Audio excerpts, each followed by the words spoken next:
Hi, my name is Louise Nealon and I'm here at Kennys Bookshop in this fabulous chair, and I'm going to read you the opening chapter of my book, my debut book, Snowflake.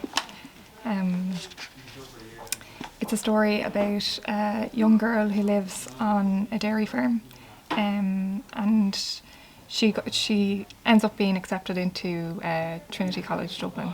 And she's good friends with her uncle, and in this chapter she's going to tell him that she got accepted into college. The caravan. My uncle Billy lives in a caravan in a field at the back of my house. The first time I saw another caravan on the road, I thought that someone, another child, had kidnapped him on me. It was only then that I learned caravans were meant to move. Billy's caravan never went anywhere. It was plonked on a bed of concrete blocks, right beside me from the day I was born. I used to visit Billy at night when I was too afraid to go to sleep. Billy said that I was only allowed out of the house if I could see the moon from my window and if I brought him wishes from the garden. On the night of my 8th birthday, the sight of a round, fat moon sent me straight down the stairs and out the back door. The wet grass on my bare feet, the thorns of the hedge grabbing me, pulling me back by the sleeves of my pyjamas. I knew where the wishes hung out. A coven of them grew close to the caravan on the other side of the hedge. I picked them one by one, satisfied by the soft snap of stem and sticky juice of severed end, the bump of one fluffy white head into another. I cupped my hand around them as though protecting candles from the wind, careful not to knock off a single wisp of wish and lose it to the night. I twirled the syllables around in my head as I collected them. Dandelion, dandelion, dandelion. Earlier that day, we had looked up the word in the big dictionary underneath Billy's bed. He explained that it came from the French term, dent de lion, lion's teeth. The dandelion began as a pretty thing, and the petals of its skirt were pointy and yellow, like a tutu. This is its daytime dress, but the flower eventually needs to go to sleep. It withers and looks tired and haggard, and just when you think its time is up, Billy held up his fist. It turns into a clock. He uncurled his fingers and produced a white candy floss dandelion from behind his back, a puffball moon, a holy communion of wishes. He let me blow the wishes away like birthday candles, a constellation of dreams. Billy marvelled at the bouquet of wishes I presented to him when he opened the caravan door. I picked as many as I could find to impress him. I knew it, he said. I just knew the moon would come out for your birthday.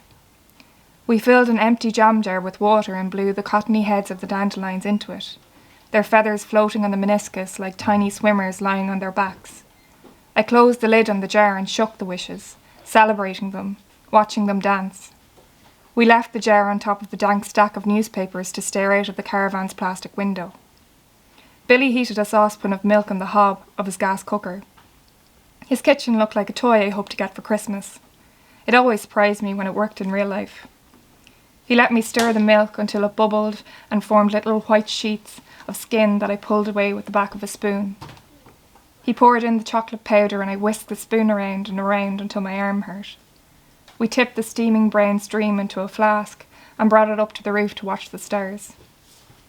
It took days for the dandelion seeds to fully submerge in the jar. They clung to the surface, hanging from their ceiling of water, until it seemed like they either gave up or got bored. Just when the world thought that they were goners, tiny little green shoots appeared like plant mermaids growing tails underwater. Billy called me to come over and marvel at the stubborn little yolks, the wishes that refused to die.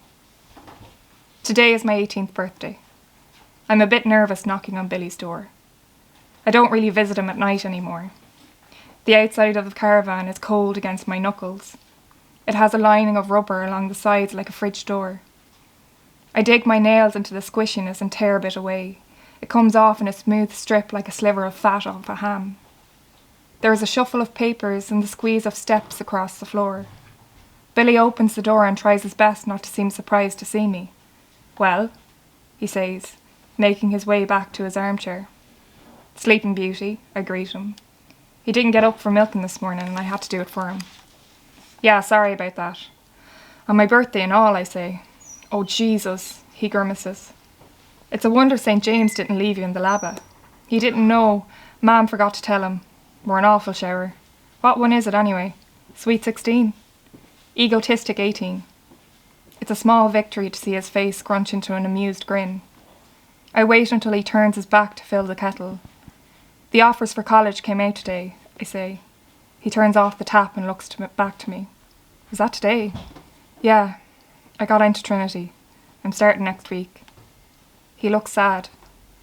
Then he grips his hands on both sides of my shoulder and lets out a sigh. I'm delighted for you. Thanks. Fuck the tea, he says, waving the idea away. Fuck the tea. I'll get the whiskey.